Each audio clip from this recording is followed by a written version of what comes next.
In recent films, I've started to build an argument that socialism is not about fighting for the interests of the workers. On the contrary, socialism is a form of organised gangsterism, a form of parasitism, which benefits a large class of university-educated tax spongers in our oversized public and third sectors. A class of people I've called the new class, or blob, the class that forms our ruling establishment. Critics of socialism argue till they're blue in the face that socialism doesn't work.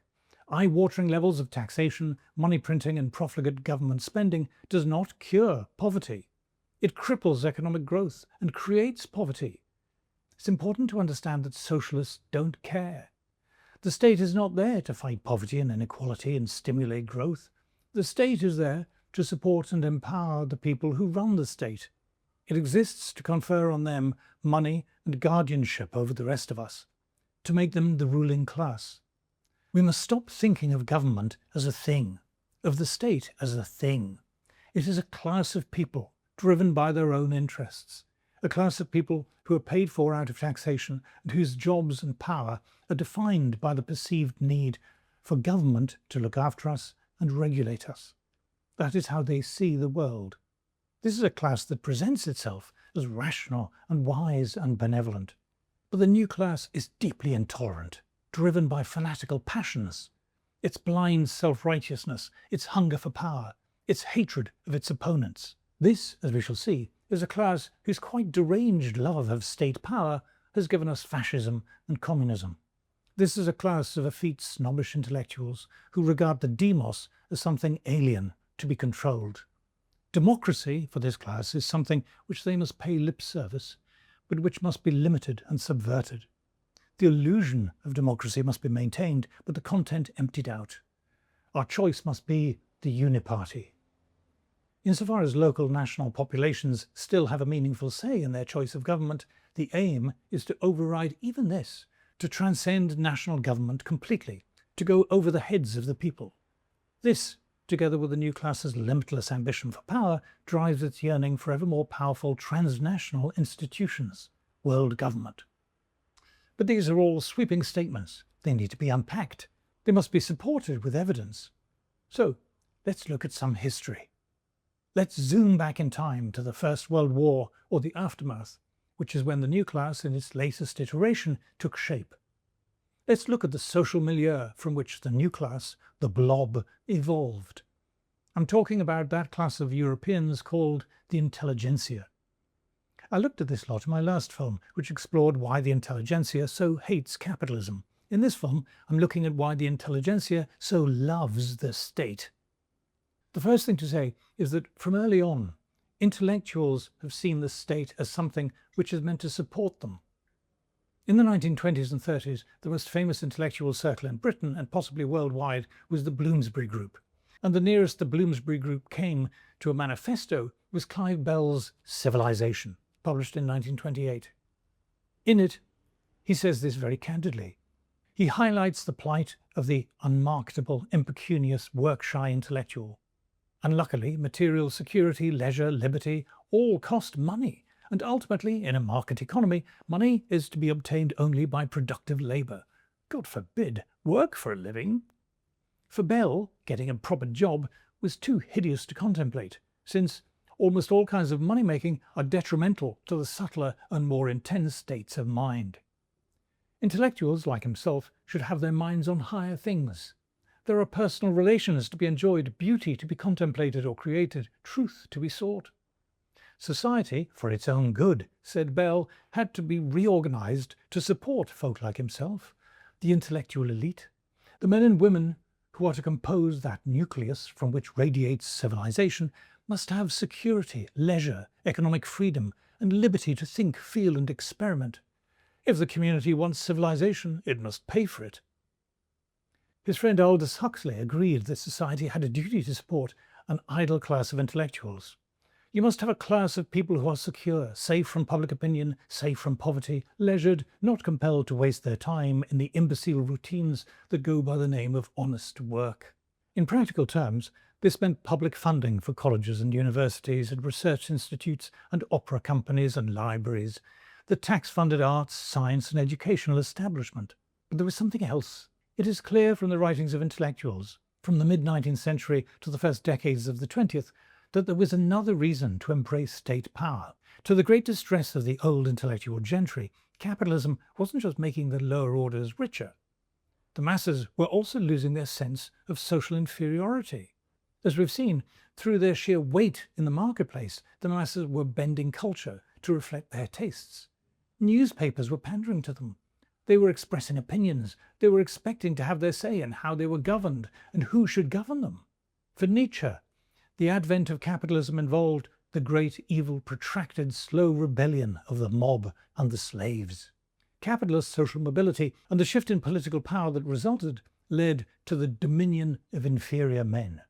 Capitalism had dethroned the natural rulers and even the idea of ruling, or rather, what they now call ruling, bartering and haggling for power with the rabble. He complained that everywhere the mediocre are combining in order to make themselves master.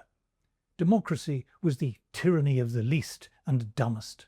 In his revolt of the masses, José Ortega y Gasset was alarmed that the ordinary man, hitherto guided by others, has resolved to govern the world himself. He was distressed that mass man ceases to appeal to other authority and feels himself lord of his own existence. This was an historic transformation. I doubt whether there have been other periods in history in which the multitude has come to govern more directly than our own. This was a deplorable development. The masses, by definition, neither should nor can direct their own personal existence, and still less rule society in general. The masses were bestially ignorant, said Ortega. The average man finds himself with ideas in his head, but his ideas are in effect nothing more than appetites in words. Capitalism represented the brutal empire of the masses. Intellectuals like Ortega saw capitalism as a form of barbarism, the collapse of civilized society, a drift towards disturbing anarchy, ordered by nothing other than crass economic forces and the wants and desires of the many-headed. Instead, a truly civilized society should be planned and ordered from above, rationally, by intelligent folk like himself. For snobs like Ortega, the First World War was a gift. In the various belligerent countries, the state extended its power to a degree unprecedented in all history. As we've seen, during the Great War, even the most hitherto free market countries adopted a command economy, with governments assuming control of what was to be grown and manufactured, by whom, in what quantities, for what prices, and what might be sold and consumed, where and by whom. As A.J.P. Taylor observed, the state established a hold over its citizens which, although relaxed in peacetime, was never to be removed, and which the Second World War was again to increase. This enormous, unprecedented expansion of the state sent a frisson of excitement through the intelligentsia. With total war came total planning, and suddenly a new model for society presented itself. The bloated administrative state would not only provide the intellectual class with an income, it would establish the intellectual in the gratifying role of expert, supervisor, overseer, regulator and planner, directing the rest of us from on high. A vast, all-powerful state controlled by a class of wise, educated administrators. It was utterly thrilling, and the intellectuals set to work articulating how this would work and how great it was going to be. H.G. Wells was one of the leading proponents of this new view. Wells wrote an incredibly influential series of books: Anticipations, The Open Conspiracy, Modern Utopia, The Shape of Things to Come, The Science of Life, and others, in which he outlined a new kind of modern society, planned and governed by an elite class of experts. Wells dedicated his Shape of Things to Come to Ortega, whose Revolt of the Masses had been published in English the previous year. He shared Ortega's utter contempt for the masses. Wells, who described himself as a socialist, considered the great mass of ordinary people to be a multitude of contemptible and silly creatures, fear-driven, helpless, useless, feeble, ugly, inefficient, born of unrestrained lusts, and increasing and multiplying by sheer incontinence and stupidity. They were a leaderless, aimless multitude, a bulky, immovable excretion, nothing more than stagnant ponds of population. The new society imagined by Wells would abolish individual ownership and private profit-seeking. But this was not in order to liberate the workers. On the contrary, the purpose was to contain them.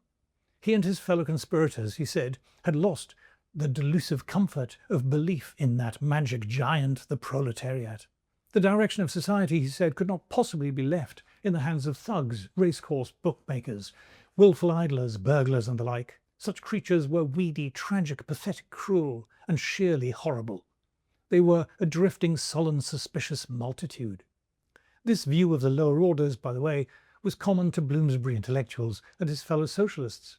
Wells' friend Virginia Woolf called the lower classes a vast, featureless, almost shapeless jelly of human stuff, occasionally wobbling this way or that as some instinct of hate, revenge or admiration bubbles up beneath it. To the socialist J.B. Priestley, they were mostly small, rather misshaped, toothless men and women, harmless enough but very unattractive in the mass. To the socialist and eugenicist George Bernard Shaw, they were the promiscuously bred masses. To John Maynard Keynes, they were the brutish proletariat. Instead of democratic rule by the lower orders, Wells called for government by an aristocracy of experts who would control the dull base masses below to save them from their present confusion of aimless and ill-directed lives. The new ruling class would comprise a new, numerous, intelligent, educated and capable social element, conscious of itself and its distinctive aims. A class of state-funded intellectuals, scientifically trained administrators, an elite of intelligent, creative-minded people. This intellectual new class of guardians were, to Wells, the reasoning soul in the body of the race. Instead of mass democracy, ruled by the new stupid, Aldous Huxley said an ideal state would be controlled by an aristocracy of the intellect. America's failing was its lack of an intellectual aristocracy. Huxley even proposed the special breeding and training of a small caste of experts, without whom a scientific civilization cannot exist. These experts would be responsible for the deliberate planning of our social life in all its aspects.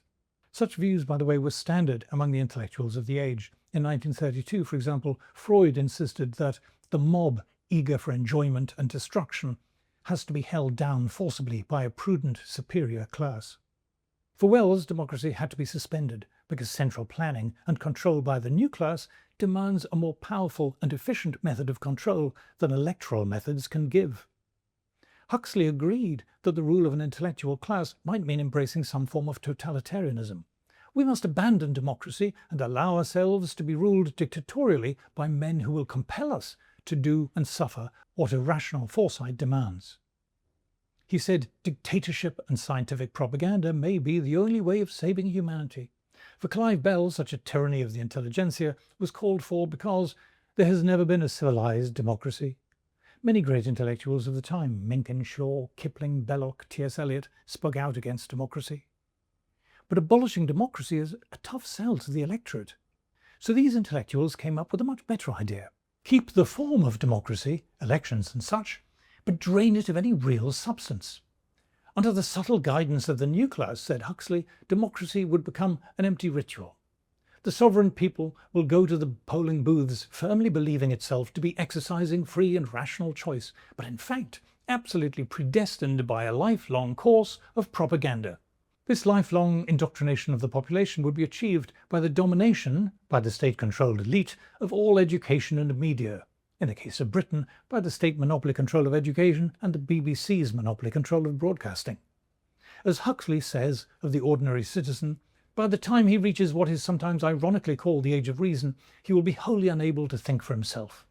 None but the approved state ideas will ever even occur to him. Keynes called this the nationalising of knowledge.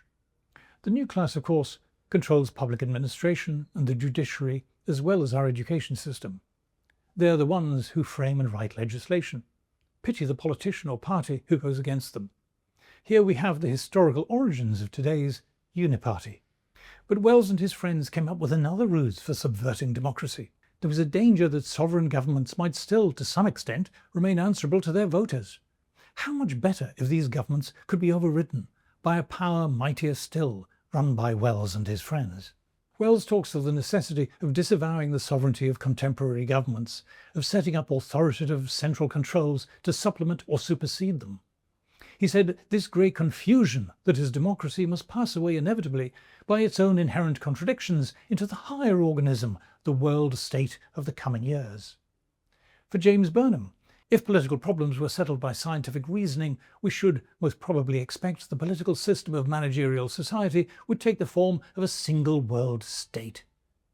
The world state, said Wells, would bring order to the anarchy of national sovereignty. It would comprise a series of world bureaus which would take into account all of the resources of the planet, estimate current needs, apportion productive activities, and control distribution.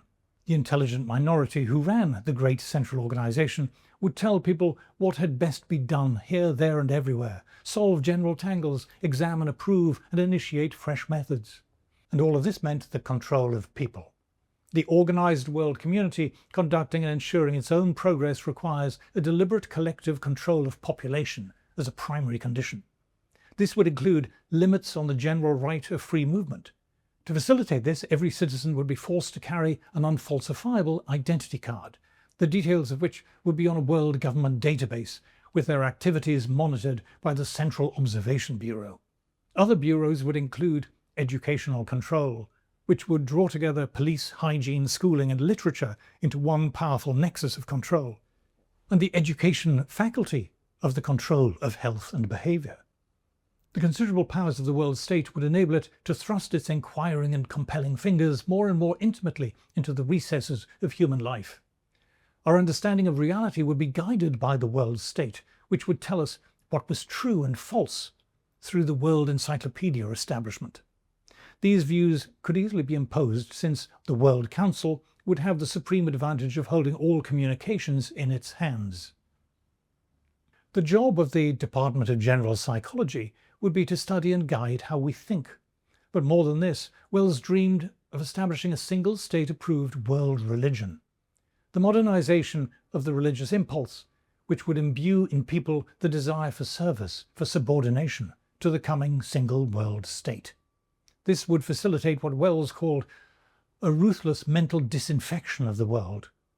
"You may call it a tyranny," said Wells of his grand vision, "but in fact it represents a release from our base passions. Tyranny is in essence liberation," he says. His world government, he says, will not suppress men, but obsessions. The reward for handing over our freedom to the world state would be freedom from 1,000 fears. George Orwell's two great novels, Animal Farm in 1984, was a direct response to the work of Wells and his fellow socialist intellectuals. Orwell tells us the truth is that to many people calling themselves socialists, revolution does not mean a movement of the masses with which they hope to associate themselves. It means a set of reforms which we, the clever ones, are going to impose on them, the lower orders. In Animal Farm, the ruling intellectual class were the evil pigs. The work of teaching and organizing the others fell naturally upon the pigs, who were generally recognized as being the cleverest of the animals. The pigs did not actually work, but directed and supervised the others. With their superior knowledge, it was natural that they should assume leadership. In his novel 1984, Orwell tells us who it was that created the terrifying society he depicts and formed the new ruling class. It was the bureaucrats, scientists, teachers, sociologists, journalists, and others. In a word, the very people Wells imagined as the ruling caste, the intelligentsia, the new class. Wells was not a marginal figure, quite the opposite. He was a personal friend of Winston Churchill. He used to lunch privately with Franklin D. Roosevelt, whom he visited in 1933, in 1935, and 1937. He met with Roosevelt's cabinet to discuss the New Deal. Wells was given a gushing welcome by the Soviet Union, which he visited 3 times at the personal invitation of Stalin, and where he met both Lenin and Stalin, for whom he expressed great admiration. H.G. Wells's friends included John Maynard Keynes, George Bernard Shaw, Sidney and Beatrice Webb, Arnold Bennett, Joseph Conrad, Aldous Huxley, Bernard Russell, Arthur Conan Doyle, E.M. Forster, Sinclair Lewis, J.M. Barrie, J.B. Priestley, Ezra Pound, John Strachey, Leonard and Virginia Woolf, in fact the entire Bloomsbury group. He had a long-running affair with Rebecca West. He was friends with Hollywood stars like Charles Laughton and Elsa Lanchester, some of whom starred in his films. His science fiction work, which is infused with his political ideas, made him famous. The Time Machine, The Invisible Man, War of the Worlds. Orson Welles turned his novels into radio plays. Sam Goldwyn offered him a 5-year contract. His political manifesto, The Shape of Things to Come, was made into a major movie, starring Ralph Richardson, Raymond Massey and others, and was long to be found on lists of the best films of all time. The BBC regularly invited him to give talks on topics like "What would I do with the world?" and effectively turned him into a radio star. Wells was not a marginal figure. In 1928, he drew up a highly influential manifesto for the emerging new class intelligentsia called Open Conspiracy. The open conspiracy he called for was among his fellow intellectuals and was absolutely explicit that its ultimate aim was the establishment of a scientifically planned world government. The book was a huge hit and was reprinted 3 times, with excerpts published in the Times. Bertrand Russell read it with complete sympathy. Beatrice Webb called it inspiring. Several organizations around the world were established to further the ends of the conspiracy by the likes of Sylvia Pankhurst and others. And it formed the manifesto for the Progressive League, an organization which boasted as vice presidents H.G. Wells, Bertrand Russell, Aldous Huxley, Leonard Woolf, Rebecca West, Harold Nicholson and others. As Wells and the Bloomsbury Group were promoting their Progressive League, Wells' friend John Maynard Keynes, who was an enthusiastic supporter, was writing his general theory, which turned Wells's vision of a planned society into economic theory. Meanwhile, in the US, Roosevelt's brain trust of intellectuals, an idea of Wells, were overseeing a huge expansion of state control sold to Americans as the New Deal. It wasn't that Wells was driving all this. It was rather that Wells was singularly brilliant at distilling the prejudices of his fellow intellectuals and turning them into a vision of a future society, a society where they were in charge. Wells was so successful because he caught the intellectual zeitgeist. Historians have a bad habit of putting things in different boxes, the New Deal over here, fascism over there, communism somewhere else, but it's no accident that these phenomena were contemporaneous. They were different eddies in the same great wave of statism that washed over the industrial world after the First World War. Many intellectuals supported communism, but history has politely overlooked how many also admired the fascists. Rexford Tugwell, one of the main architects of the New Deal, was an admirer of Italian fascism and the Soviet Union. Roosevelt called Mussolini admirable and said he was deeply impressed by what he has accomplished. Many intellectuals like Heidegger openly supported the Nazis. In 1931, the writer Wyndham Lewis, whom T.S. Eliot lauded as the greatest prose master of style in my generation, wrote his book Hitler in praise of the Führer. It must be remembered that fascists regarded themselves and were regarded as socialists, a fact that modern socialists seem to have forgotten. Oswald Mosley, the leader of British fascism, had been a socialist Labour MP and served in a Labour government. In his fascist days, he knew and received advice from Keynes, who was himself an admirer of Nazi Germany. Mosley's early programme was also greatly admired by Wells, who also knew him. Wells and Keynes and their fellow socialists, fascist and communist, were almost all deeply anti-Semitic. When the Nazis proved less than popular, Wells tried to distance himself from them, but really it won't do.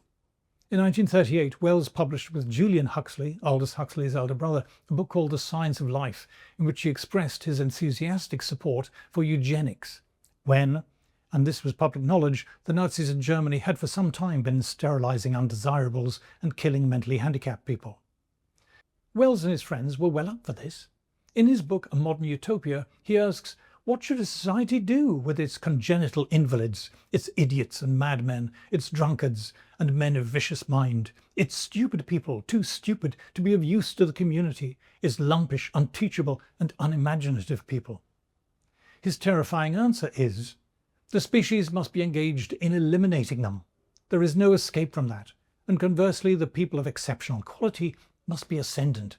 The better sort of people, so far as they can be distinguished, must have the fullest freedom of public service and the fullest opportunity of parentage.